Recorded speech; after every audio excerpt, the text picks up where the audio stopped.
we are. I'm Tom Osman, and this is Whatever Comes Next, the podcast where I explore the world of underground and independent music making.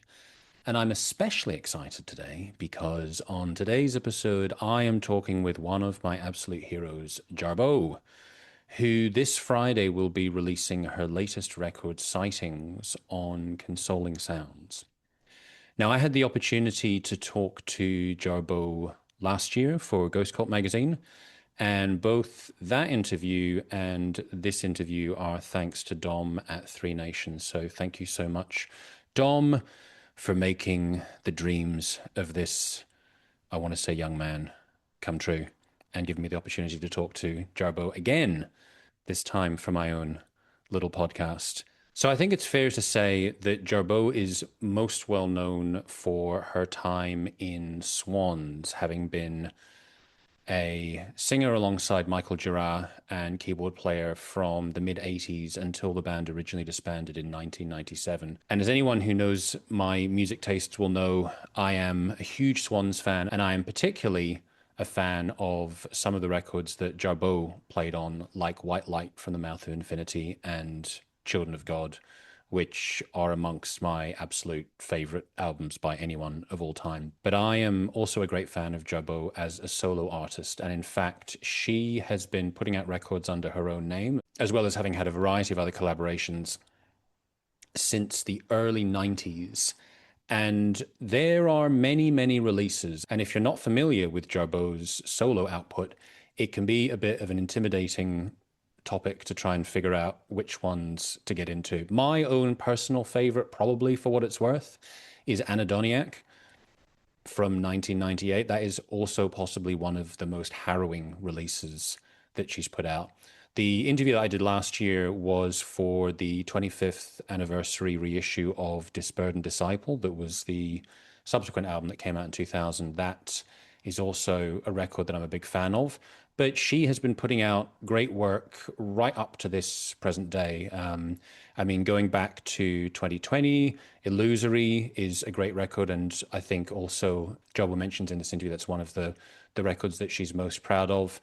Sometimes she puts out records through labels, sometimes she self-releases.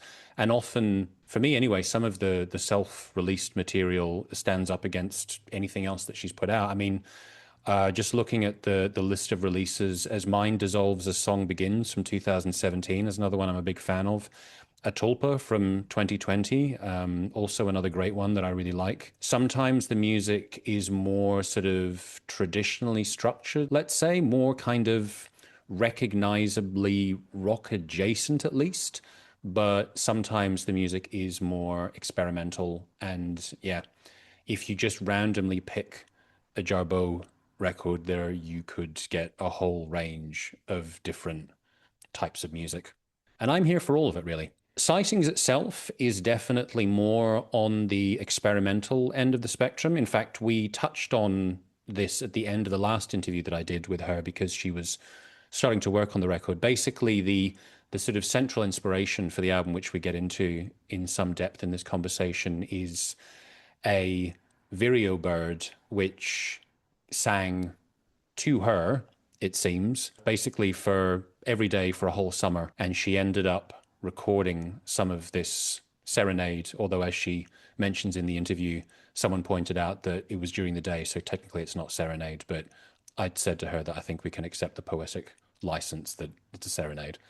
Anyway, very unique story, I would say, behind the origins of this album, and a real pleasure to get a chance to talk with Jarboe again, both in terms of talking about the forthcoming record, but also get some of her takes on online music, on the history of her website, the Living Jarboe, and various other insights and thoughts that she has about the music business. It was, from my point of view, a delight. And I'm looking forward to getting the chance to see Jarboe play because she's going to be touring Europe soon. And hopefully I'll get a chance to actually meet her in person after the show that I'll be going to in London. And on the topic of that show, you can go to thelivingjarboe.com for all the dates. But just because I have them in front of me, the first date is going to be in Copenhagen on the 4th of May. The London show that I'm going to is on the 20th of May. The final show of the tour is going to be in Athens on the 27th of May, and there are a number of dates between that. So, yeah, if you are interested in seeing her play, definitely go to the Living Jarboe and have a look there. I first saw Jarboe when she was doing a co-headline tour with Esoteric in London when she put out the Mahakali record in 2008. And I think I hadn't seen, yeah, the Swans hadn't reformed at that time. So I hadn't seen them play because I never got a chance to see them the first time round. I was too young. And I can remember when I saw her on stage, it was one of those occasions where I was just struck by this energy and this presence. Even before she'd opened her mouth, there have just been certain people that I've seen play over the years, and I just could, there's just like a kind of a magnetism and energy about them. And I definitely had that with Jarboe. I've seen her one more time, I think, since then. I saw her in Prague, although I should use quotation marks for saw her because it was a packed venue and I couldn't really actually see her, but I could hear her and it sounded great. So, anyway, that's a lot of waffling and rambling on. I think it's clear that I'm a big fan, and you will see that for yourself and hear that for yourself in a moment. Hopefully, I didn't fanboy out too much. I'm going to play a little clip from the first track, The Holy Waters. In fact, I'm not sure when it's going to come out, but there will be a review that I wrote for Ghost Cult magazine of Sightings coming out in the next couple of days. So if you're interested in reading a bit more about the record, you might like to go check that out. And now, after all of that, there is nothing left to be said, but Jarboe, take it away. Deliver to the holy waters is a poem of magical ways.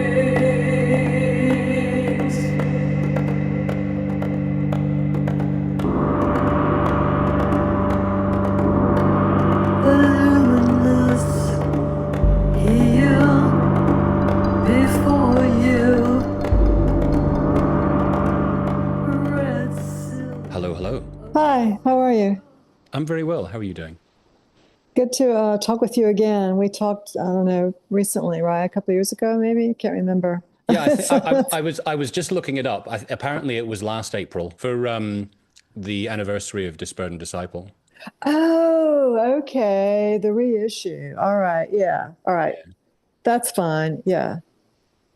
And in fact, when we did speak last time around, I asked you what you were working on, and you mentioned that you had this project with Mhm. based The around the Viria. inspiration from the video. Yeah, exactly. Yeah. And so now here it is forthcoming. So I wanted to ask you a question, which is slightly at a tangent, but connected to that. When was your last sighting? He disappeared. This particular one didn't return. He was here for an entire summer. And then another one came, like, I don't know, last summer and then the summer before, but it wasn't the same prolific one as this one. So they seem to come by every summer.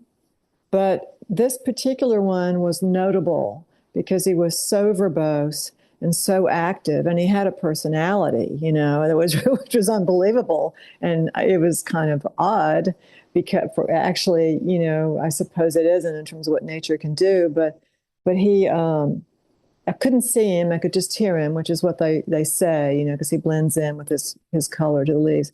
And I kept going out and looking for him. And finally, I was on the back, kind of a deck porch thing off of the house, and he came onto a branch and he showed himself to me. And I was like, oh my, there he is. And so then he was deliberately showing off. I know he was hopping around. And then when I would hear him, I would go out and I would not leave for a full 45 minutes, rapt attention, just looking right at him, right? And then he got closer and closer on the branch. And this is what inspired this whole thing. He was obviously entertaining me, just me, right? And so I felt a relationship and a kind of a possessive relationship with this bird. And I could feel love for it, in the way that you would for a pet or something and I just was, that was my life. Like, I have to get out there and, I will not leave until he's finished his, repertoire for that day. And then he goes away. So we had a relationship that I felt, devoted to. And so then one day he wasn't there and I was upset and sad. And the whole point was this was like mating season, apparently. And he found, another one. And so, and so then I eventually saw the other one at a nearby branch. And then I saw them fly away together. But the interesting thing was when he came back, the other one was not far away and he performed again. And then they flew up into the sky together. So it was almost like he was saying, I loved you, but I met another. And I'm now, here we go. But how would it come back unless it was saying goodbye? Yeah, it's really quite beautiful. So it was, and someone asked me the other day, well, do you have a romantic view of nature? I mean, no, not until this event. And this event was just remarkable. And I did feel a bit of jealousy for the other one, and I did feel sad when it flew away into the sky. But it was obvious to me that that's what that was. I don't think I was projecting a human quality like people do with their pets. I really believe that he saw me as caring about his song, and he came back to say goodbye before they flew back to South America. So it was just totally inspirational. And I thought long and hard. I recorded it. I started recording it, going out there and recording. And I thought, this is going to be the main vocalist on this project. And so that's why I gave him like a full, I could have had it come on the entire, but I cut it off at around 7 minutes. And I thought people are going to think I'm nuts. But, here's the thing. Maybe it's good to kind of go into a meditative space and listen, and to this environment. And maybe that will inspire people to care about quietude and birds and trees and the wind. And that's my hope. Oh, well, I think it's beautiful. It's a beautiful song, that particular one, the Vireo Serenade. Yeah, and then someone pointed out to me, "Oh, well, serenade is at night." Well, okay, well, so I'm using the word serenade because to me it felt like he was serenading me, So that's why I'm using the word serenade, even though it wasn't at night underneath the princess balcony or whatever. It's like it was a serenade. I think a little bit of poetic license is perfectly reasonable. And so, in terms of the inspiration from that experience that turned into the inspiration to make an album, at what point did you decide you were going to create music out of this, and how did you put the album together from that initial moment or that initial sort of experience? I had pieces, that I'd started, and I'd invited friends to work on those pieces. And I invited every single person to do their thing, as it were, right? So, the former members of Father Murphy, Chiara, and Federico, I gave them carte blanche to do what they want. So he did like it's called the breath. He did like breathing into some kind of a synthesizer device or something, which turned in. And so that was kind of a space song, space rock. I don't know. And so and Thor, of course, plays all these percussion instruments as well as horns. And so I invited him to do his thing. And then his friend plays, the violin, and so it was just kind of like inviting friends to express themselves, and giving them a framework that I had done on the keyboard. So here's this piece, do your thing, and here's a rough vocal, whatever, and work around it. And then I just kind of edited and shaped it to the pieces. So it was kind of like this friend. And then of course this new thing I'm doing now, I'm going to try to do it with every new project, is it will end with a completely revamped revisit to an older song. So, like on Illusory, I ended with Man of Hate, which I had done. I think that was my first solo album, 13 Masks. And so that version was almost, ballad-like and kind of uplifting with Clint Steele and guitar. And so the version that I did in Illusory was a different take on it, and it was rather hardcore. And that had to do with things that I noticed around me in terms of things happening in this country and the world. So that turned into a rather negative and rather vitriolic. And the whole point of that song, of course, was to say, we're to blame. We made this happen, right?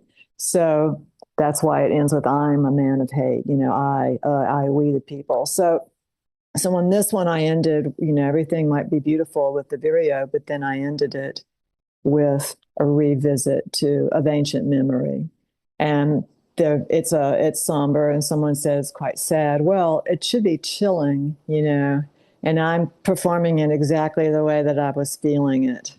So that's the new thing, is every single new project, whether it's on a label or just streaming, means that it will end with a revisit to something. It's just kind of like a coin, this side, Yeah. that side. I like that.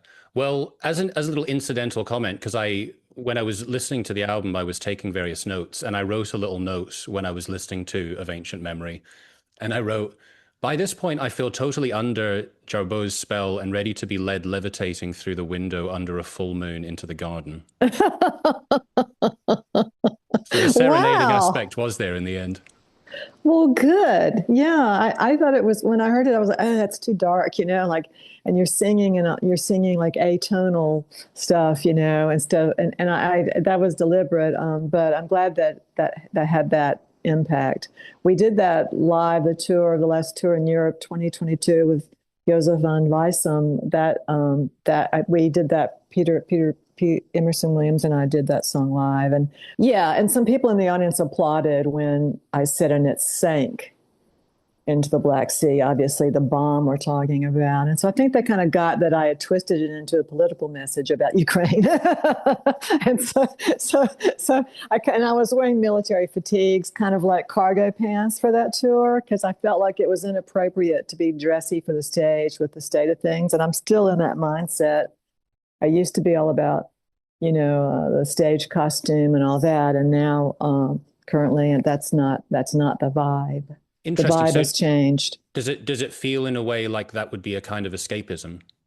Oh, to put on an outfit and all Yeah. that. You mean? No, I just feel that things should be more real and more honest and more. I just don't feel it's a time to be.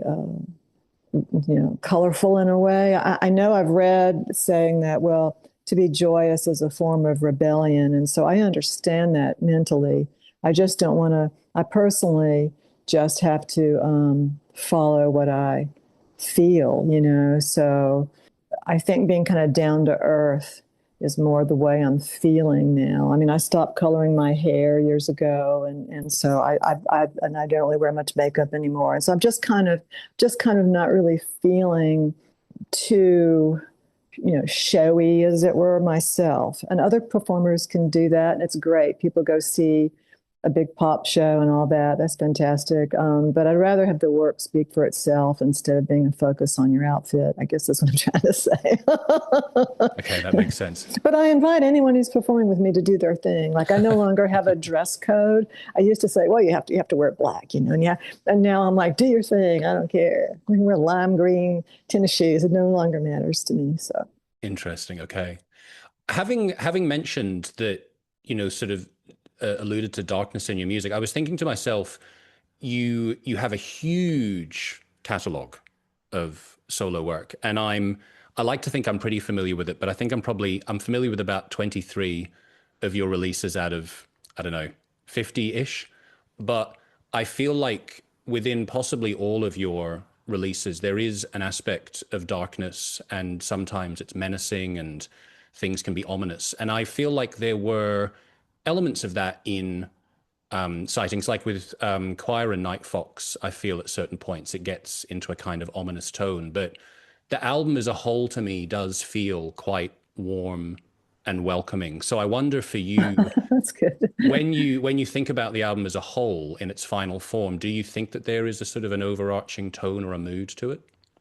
Well, the idea is, to set a mood and then to invite people to internalize. And again, I'm always having a little banner on every single thing now. For going back to the very beginning, I've always got a little banner for meditation and for Buddhism, whether it's Zen Buddhism or Tibetan Buddhism, which is what I study. So I mean, I think that I'm always referencing that in some way. So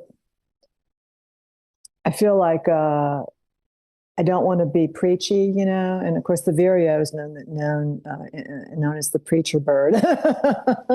but I'm not trying to be preachy, but I do start off or at least hint on everything with something about that. So the holy waters is obviously a reference to that. And so it's inviting the people that understand that language and the words there to go into use it as a meditative state, and so I think it's like the audience is already there for that, I think. So I mean that's sort of my my idea, but I mean I'm glad to see that it had that effect. Someone wrote me that said they thought it was addictive, and I was very surprised. I thought, well, that's good. I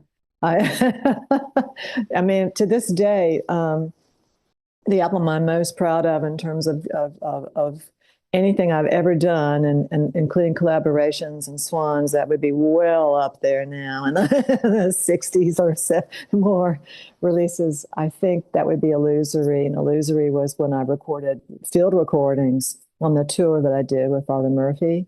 And I used those field recordings into the tracks. And so I think that this is something I like doing now is field recordings, which I did on this. You mentioned the choir and night fox. Well, that is because I live in the woods basically, and so these foxes, they do the vixen scream, which is actually the male fox, and that's another mating thing. And so it will sound like a human screaming late at night.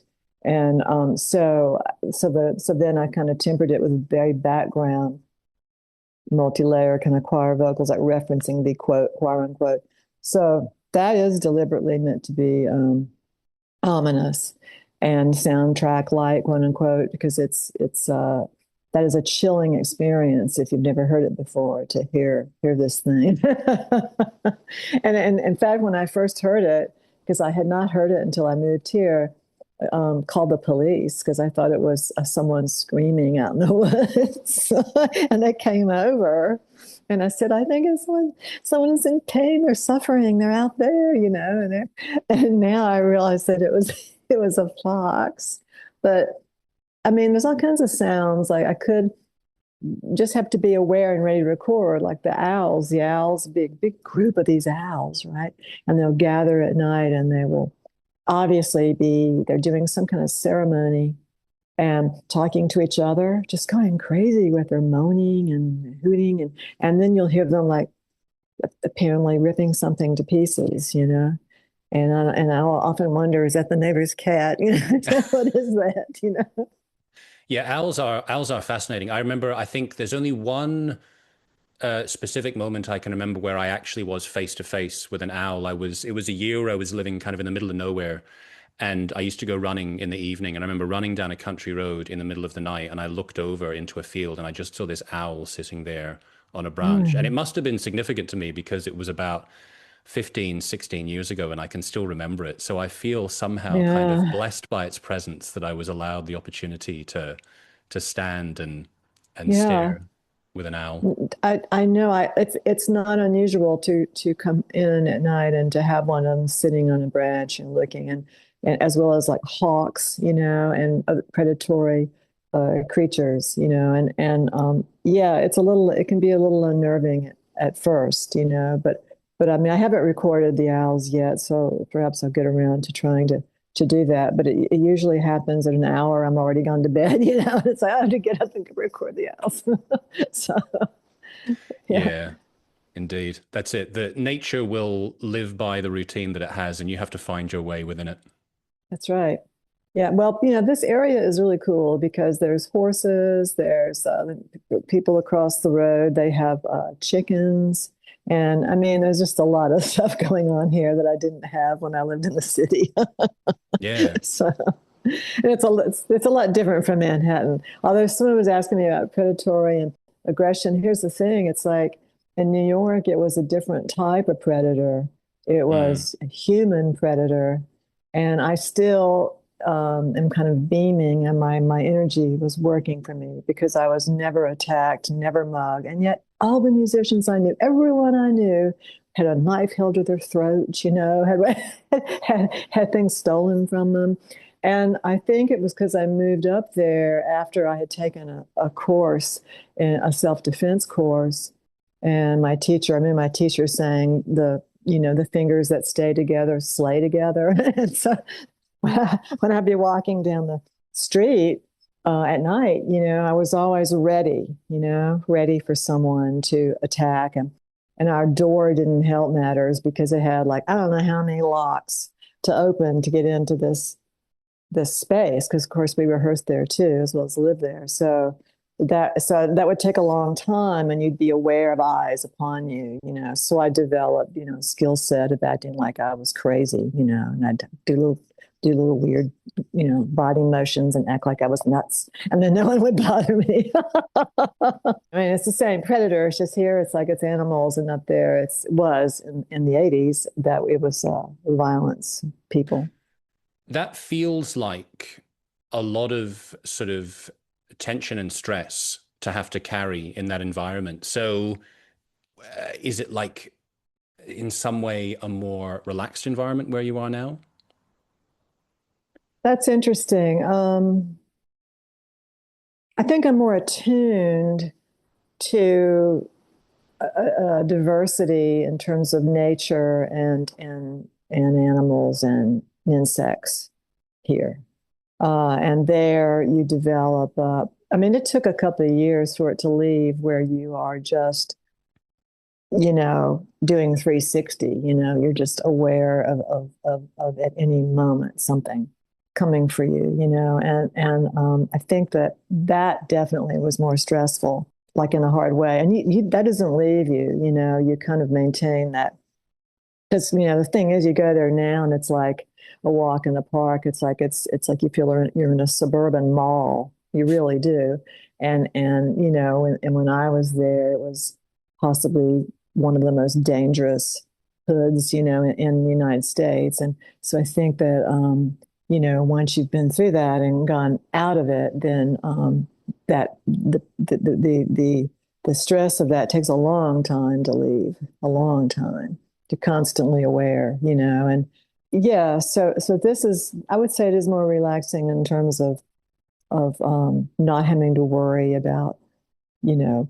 But then you hear these news stories about people that live in apparently beautiful, exclusive neighborhoods, and then they're abducted. So it's kind of like, are you really safe Yeah, anywhere? I fair mean, I point. don't That is a know. very fair point. I mean, you just have to be smart, you know.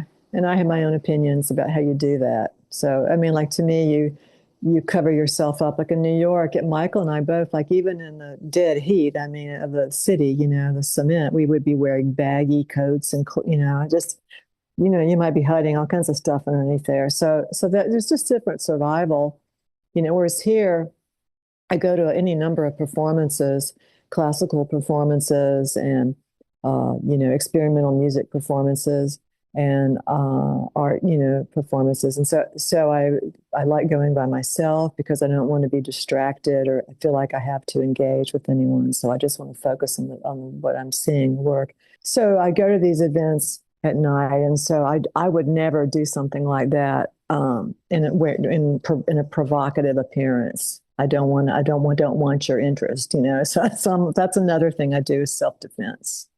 Yeah.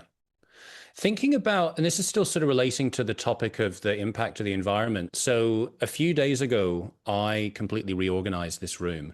It was very cluttered before, and I've now got all this space, and I feel so much better in a way that sort of I didn't anticipate that I would by reorganizing it. And I was wondering, for you in general, obviously, with the forthcoming album, there's inspiration from nature, but how much would you say that your environment impacts on you emotionally and mentally? Hmm. I think it's a pragmatic thing in terms of uh, when you go to a more of a natural environment, at least when then you hear the sounds of that around you, like, people cutting down trees, chopping wood, roosters crowing. So, I mean, this is the kind of stuff you have to deal with. So you can't, and so the noise factor of that um, can frustrate me. But in terms of inspiration, quote unquote, I don't operate on that anymore. I just, this bird I had to honor. And so that could say that was inspiration. But I just sit down and work. I mean, I've got 30 and more pieces at all times, you know, that I'm working on and adding on. So I've already got any number of projects ready to go, but I don't knock on doors. If someone invites me to do a project like Ian did at Consoling Sounds, I will send them a project, but I'm not gonna knock on doors of companies to do a project. So I kind of like the fact that now musicians can do everything on their own, and you can just stream it if you want to make. I mean, I think some artists, make their own records. Chris Force and I did a project where we made the record, and so I think that you can focus on your work and not have to focus on that other stuff, because I've never been. I mean, from the very beginning, I've never tried to do anything and just kind of be true to what I am, and I guess that's, an experimental artist, but I don't really know if that word's been overused. And so I think that inspiration isn't really um, the deciding factor. You sit down and you work like a writer, you sit down and you just work, you just start writing, you just start working, and you don't wait for some like thunderclap or lightning bolt to hit you, you just sit down and work. And that's my attitude about audio too. And I could pull anything together for a project. I just go through the different ones. Like the set list that we have coming up is very eclectic. It pulls on, numerous things that I've done, and I think it flows really, really well.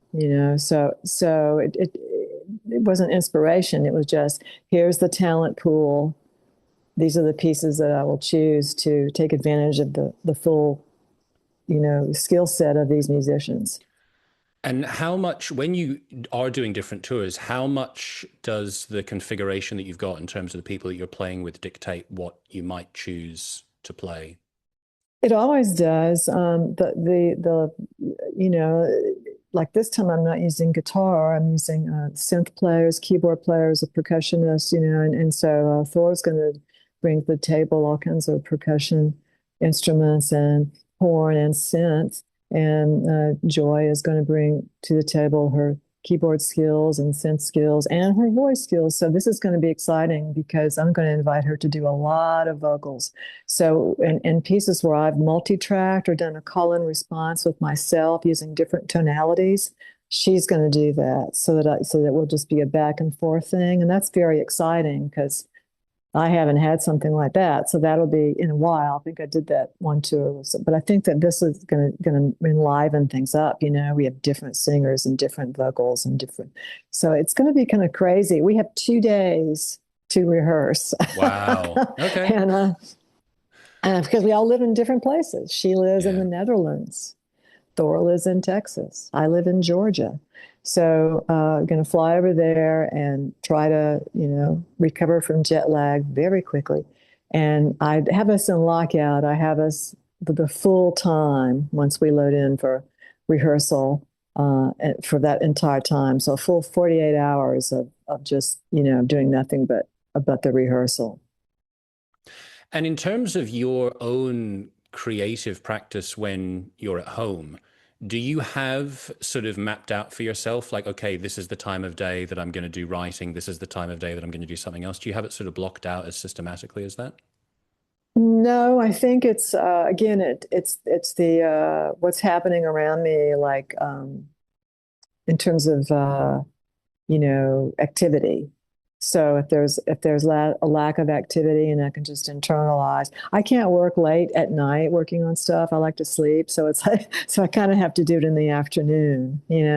So whenever there's an afternoon that's free, but I can add on to pieces when I have a desire to add on to pieces.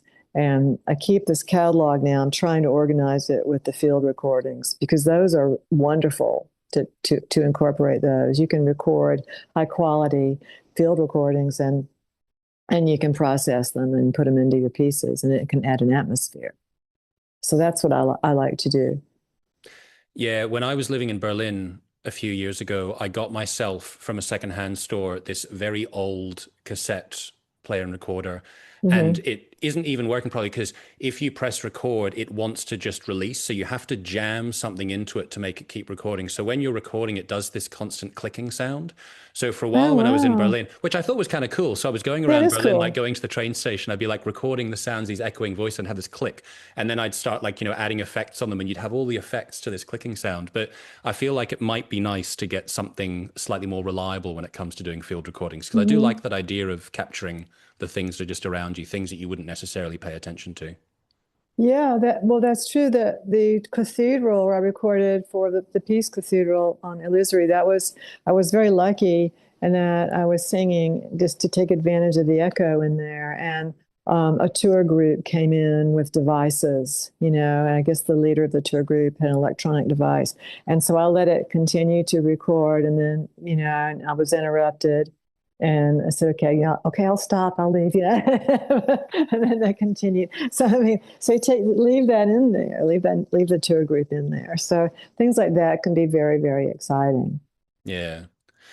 It's sort of slightly going off a different topic, but connected to technology. I feel like you were, with the Living Jarboe, with your websites, Hmm. you it feels like you sort of anticipated or you captured that music was, at least for a lot of people, moving into this digital world where people would get their music on online platforms or they would Hmm. download it in digital files. Yeah, When did yeah. you become aware that, or when did you get a sense that this was a movement and that you wanted to make sure you weren't left behind by that?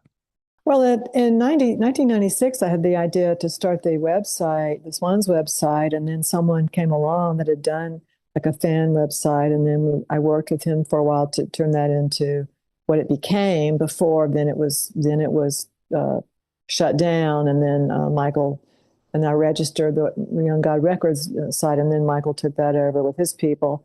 But I mean, that idea was considered ahead of its time, and to even have an artist website and to sell. They had me up there for the CMJ conference on a panel, and I was surrounded by all these music biz reps on that panel. I think there was one other musician, and it was interesting how they flipped it around, like trying to keep to tradition with the record labels and distribution through there, and then they said something like, well, you can't find you know your records anywhere, talking about Swans. And I said, oh, well, swans.com. I said, well, yes, we have distribution for the entire planet, because it was from that website. And that shut them up quick. But see, they didn't like it. They didn't Yeah. like the fact that an artist was doing their own distribution from a website. So that's how things have changed. That was even Yeah. before streaming. And then I knew artists that in New York that were like, oh, streaming is terrible. We're not going to make enough money with it. And I said, well, if you own the rights, and you're not sharing it, with a company, if you own the rights, right? It's your music. So I think that finally people have caught up, with that. And in terms of physical, vinyl or CD, whatever, you can, if you want to self-manufacture it. How do you get the distro? Well, you have to write one of these distribution companies, or you just have to promote it on your own website. But I mean, I haven't had a problem with the streaming. I've been very happy. I'm not just complaining about what you get. That has not been my issue. And if I look at my numbers, they are insignificant compared to, say, the band I was in for a zillion years. It's like they'll have 200,000 streams. And it's like I think that it's all relative. When you're talking about the numbers, do you mean like on Spotify and things like that in terms of how many Yeah, people are you just know, listening on and those so platforms? what I use is DistroKid. So, Yeah. you know, and that taps pretty much everything. And you can decide what you want and to have distributed and what you know, where you want it to go and what you don't want it to be on. And so, I mean, but then you've got to do a lot of other work. You've got to register with all of these companies, you know, and I did all that work, all of that. So you register, you know, and of course you got to join one of these, you know, BMI or ASCAP or whatever, and you got to stay on top of all that stuff, and you can't do it as long as you do the paperwork and you stay involved with it, you know. But then I think you also have to occasionally get out there, you know, which is what I'm doing, you know, Yeah. to do shows, and then there's always the complaining, you know, like the United States. Well, here's the issue with that. I've always had I hate doing this, but I've always had a positive experience when I leave this country and do shows. And I find that when you do this country, it's unless it's a special event, it's extremely difficult because it's expensive as heck. Like you can't possibly do it. It's too big. So Yeah. you're going to fly everywhere, right? And then it's a different promotional situation unless it's a big festival.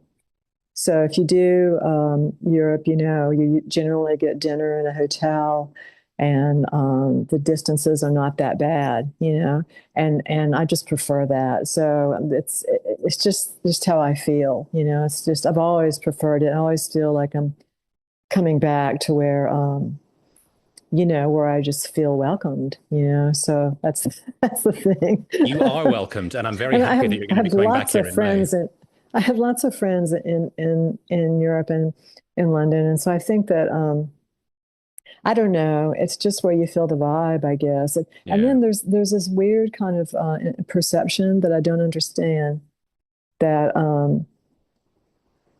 I should be doing like I'm not a metal performer. And so I get invited to these. The last festival event I did here was like a clearly a metal and rock thing, and I didn't really understand what I was doing there. And so I don't know if there's that many avant-garde or free kind of things here. I think you have to come do your have the venue booked and do your own Mm, thing here, you know? yeah. Yeah, I mean, I had that with a band that I interviewed a while ago called Grave Huffer, and they have a very eclectic sound. I mean, they are a metal band, you can at least say that, but it's like they have thrash elements, there's heavy metal aspects, there's sludge aspects to it, there's punk aspects to it. And I remember when I interviewed them, they said that they really struggled to get booked for festivals because they very often the festivals say like we want this type of music or we want that type of music. Right. So I think from a creative point of view, it's great to have something that's unique in terms of your sound, but I guess from a marketing point of view, it can be difficult if people don't know what sort of realm you fit within. Hmm. Yeah, that's true, and I think it's important to stay true to yourself and not to adhere to what they expect you to do. That doesn't make any sense to me at all. Yeah, because So then your you give best, up what's authentic and then you're left with potentially nothing. yeah, and at this point, after all these years, like if I'm invited to do something, they ought to know what they're getting into. Really. It's funny, I had this one booking person who came to a performance I did some years ago in London, and this is when I was doing crazy performances, like going out into the audience and using the PA as a monitor instead of the monitors and doing all kinds of body gestures, going down the floor, you know, doing all this crazy stuff. I did the track Center where, you know, it's about a prostitute, and so where she is choked by her pearls. By someone, I choked myself with the mic cord. I mean, I was doing full on Iggy Pop on it. So the thing was, is that after the show, I was just doing my thing. You know, I was oblivious to anyone but the performance. And at the end, the booking person came up and said, "Oh," and this is London, of course. He said, "I see now you're a performer." And I was like, "You didn't know that?" Okay. But that was just funny. It was like, that was the last show of the tour. And I was like, okay, you understand what I don't know. Out of curiosity, from a sort of practical point of view with touring, do you have specific people that you go back to when you want to tour in Europe, for example, like booking agents? Oh, definitely. Yeah, no, it's been it's called swamp booking. I mean, swamp booking. But I mean, I recommended them because of my personal contact with the person that books me, and so now they're doing everybody. I mean, and yeah, so they are the person I work with is based in Italy, and I think the other person is based in Berlin. But they do a really good job. It's interesting. It's not a typical agency. It's like a collective of people that work, under the umbrella of that to book. So it's not necessarily a company, as I understand it. It's just like a collective of people that book. Yeah. So I think it's good as long as they're. I hope that they stay around and that some people that I'm working with now keep doing it because I've been very happy with them, extremely happy with them. So yeah. And then, I mean, what I do is I independently book backline, book the vehicle. Then they will recommend a tour manager, and so you just kind of string it all together, and you're responsible for all of it, of course. So financially, you're responsible. Yeah. So. Yeah. Oh, that's very interesting. Yeah. And that does sound good. I've got a very incidental question about one of your releases, and it was probably about 20 releases ago. So I don't know how clearly you're going to remember this, but you had an album, I guess it was somehow connected to a tour in 2015 called Wabi Sabi. And online, or like on Discogs, it says that it's a 10-track EP. And I've only ever heard 5 tracks, and I really liked it. And I thought, I mean, I think it was out on CDR, so I don't know if this exists anywhere else other than the original copies that were sold. Well, that's interesting. Yeah, I just burned a bunch of them on CDR and sold those on a tour at the merch table. But yeah, what's streaming right now? I'd have to. Yeah, you're right. Well, that's interesting. Okay, well, I'll have to check that out.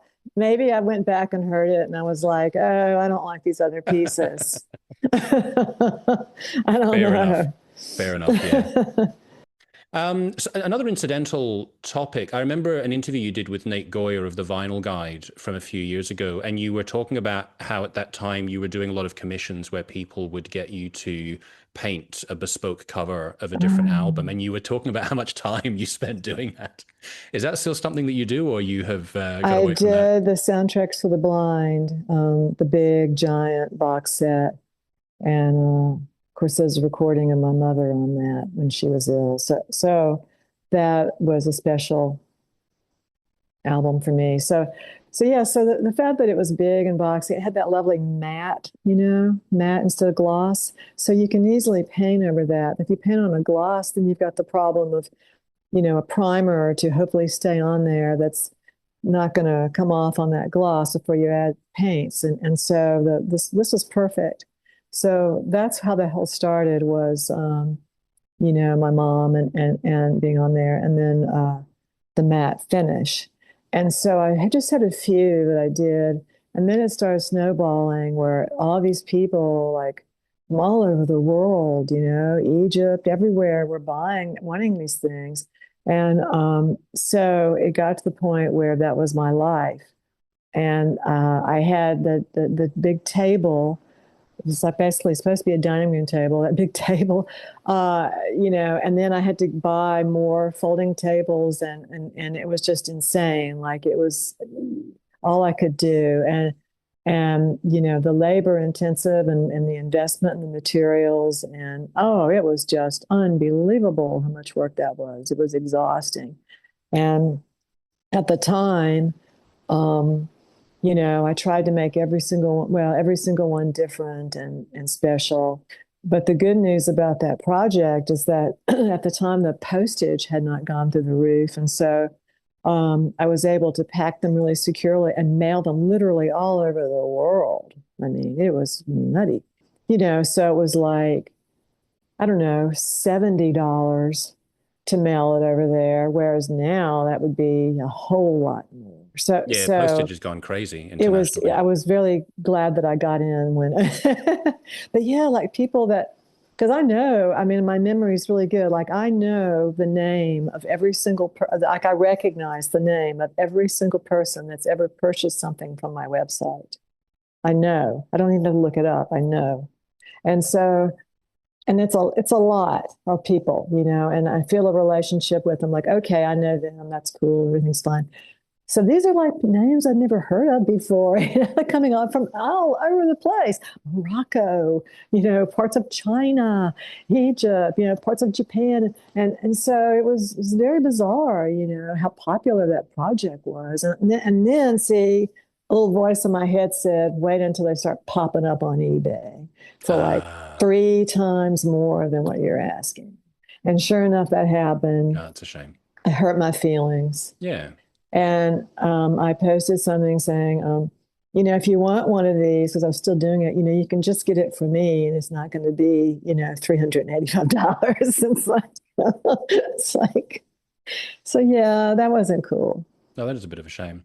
I remember when I was living in Prague, so this would have been about 7 years ago. I remember I bought the Neurosis collaboration that you did, and I remember at that time you had these boxes that you had painted, kind of like a sort of a jewelry box type affair.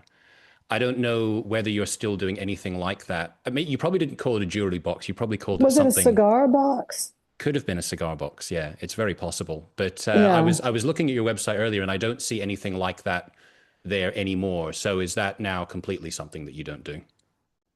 I mean, I don't know. I mean, I could do them again. I really regret the Again, fact that's that I didn't buy very one before labor. because I thought it was very nice. I was like, I really wish that I'd bought that. Well, how that started was, years and years ago, when I started doing that, that was because I was left with a huge stack of cigar boxes by someone that lived with me that smoked cigars, and so so I had these cigar boxes, and and they were given to me deliberately to turn into that, and I gave these to friends, some really good friends that got married. I worked on this one elaborately, and I put epoxy on it with different embedded objects representing them, so I gave that to them as a wedding present. And so, I mean, I did them for good friends, just as gifts. And then I started offering them, and then I even did carved hearts, heart boxes, and Yep. and it got to be very elaborate. But I mean, if there's interest there, I could reinstate it. I don't know. I guess I didn't know how much interest there was. But then it's kind of like, here's the thing. It's like I don't want to overcharge people, and so this is very labor intensive. Like for right now, the craft thing I've got up there is writing. And the thing is about this writing project is that every single edition, this is just me being a craft person, is different. The words are going to be changed somewhat, and the presentation is completely different. And this can take a week. I mean, this is a lot of because I insist on doing it myself, right? Yeah. So people don't understand that for me to charge you by the hour, it'd be Yeah. unaffordable. So it's kind of like I have to keep that in mind too. You know what I mean? Like Yep. how much labor can I do? I don't want to do mass produced kind of stuff, I'm just No, not for sure, for interested. sure. No, I mean that was It's the thing just that was so appealing about everything you had there. I was like, oh, this is so personal and individual. But yeah. Yeah, I'll think about redoing those if there's, and I'll see if anybody's interested. I don't know. I mean, they were popular for a while, and I got pretty crazy with some of them. I mean, some of them became rather Herman Nietzsche, rather rather extreme. Yeah. Yeah, I don't want to push you down a rabbit hole, but I thought it was very nice. So I do regret the fact that I didn't take advantage of it. But as you say as well, the postage situation has changed, so maybe it was just sort of something of its time.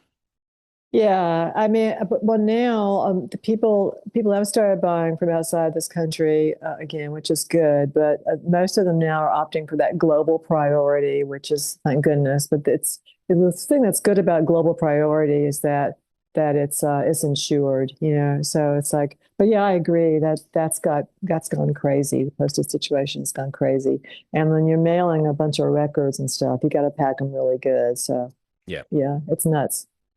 I've got a slightly philosophical question. So I think, you know, you've had, from my point of view as a fan, you've had lots of creative high points. I'm a huge fan of your work, both as a solo artist and also within Swans.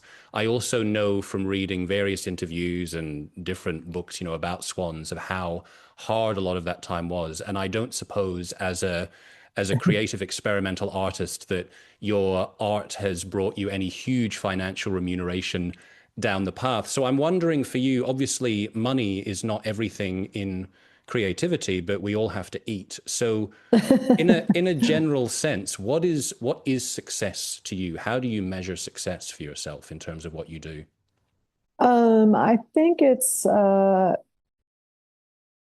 just the work itself and continuing to get the work out there and to keep you know, challenging myself with what I do and to just be true to what I want to do.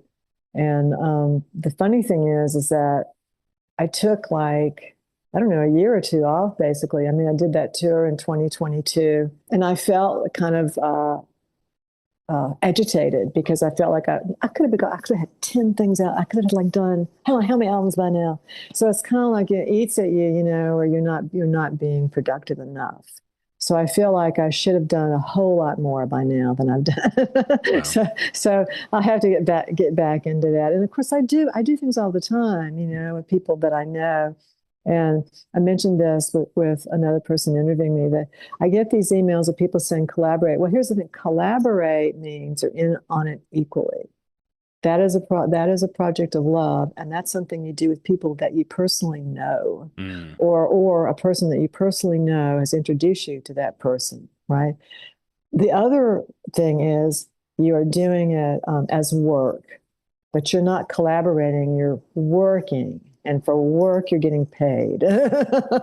yeah. So that's the thing you have to explain, you know, to people. But as soon as someone says collaborate, I'm like, I don't collaborate. I don't know who you are. I'm not going to collaborate with you.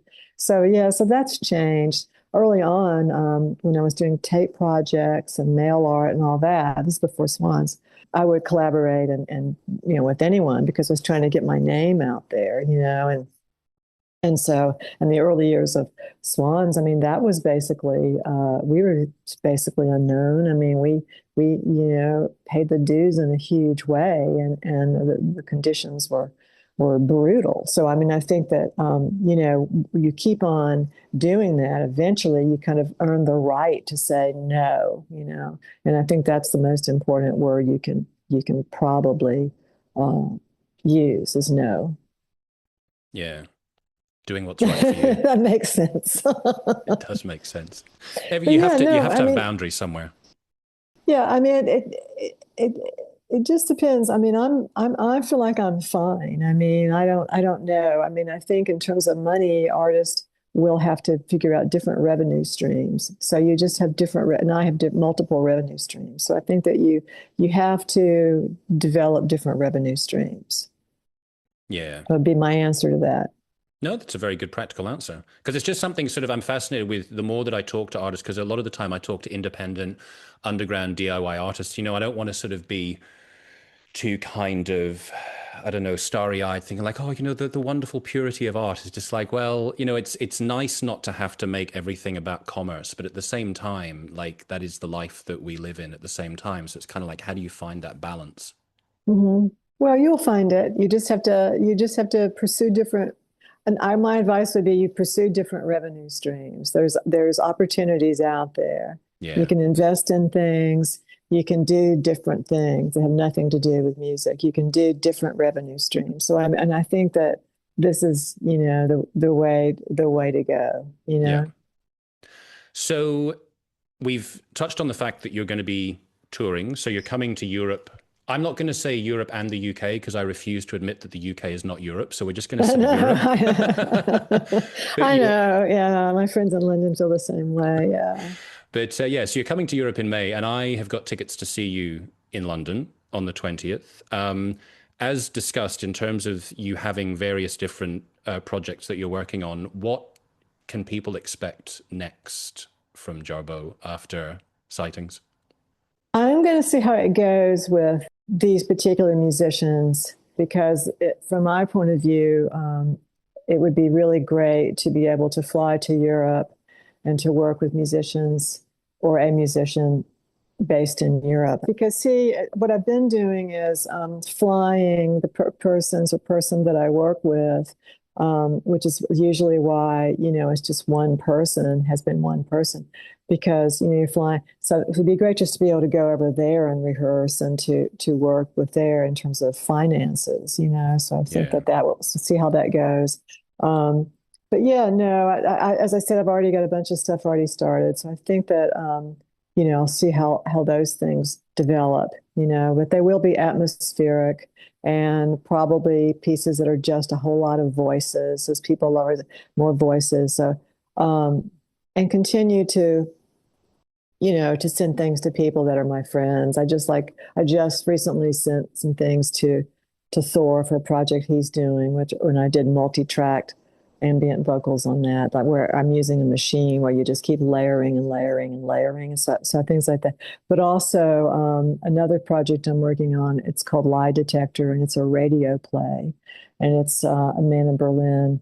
And Blixa Bargeld is one of the voices on it. So he's doing his parts in German, and I'm doing my parts in American Southern English. And so that's going to be cool when that's done. It's very, very intense.